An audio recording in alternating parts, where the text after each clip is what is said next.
Hello, I'm Ed Morris, City Manager of Claremont. I'd like to start out by thanking everybody for their patience during this time with everything that's going on and the quarantine or isolation at home. We're doing a little bit of a program where we're reading books to kids, and I'm going to be reading Where the Wild Things Are.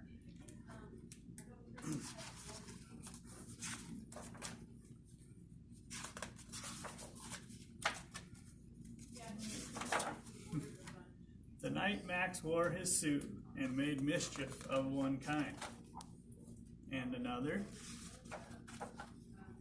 his mother called him the Wild Thing.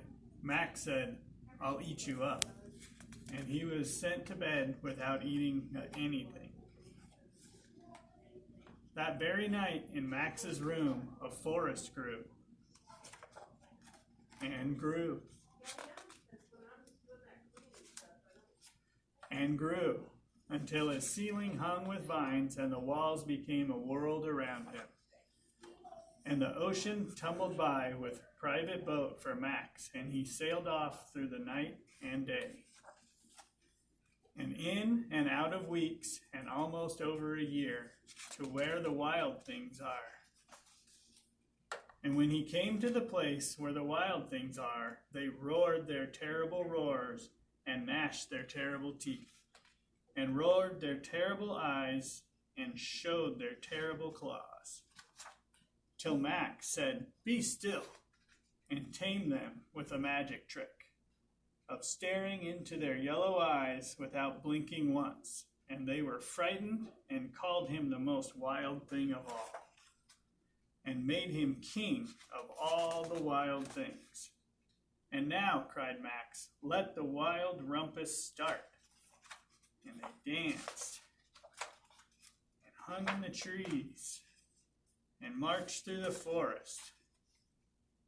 "Now stop," Max said, and sent the wild things off to bed without their supper. And Max, the king of all wild things, was lonely and wanted to be where someone loved him best of all.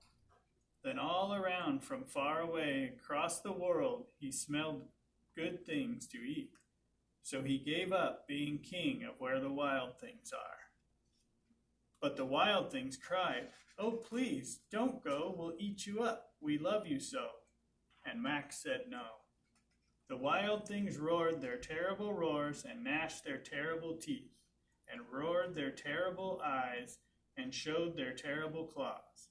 But Max stepped into his private boat and waved goodbye, and sailed back over a year, and in and out of weeks, and through a day, and into the night of his very own room, where he found his supper waiting for him.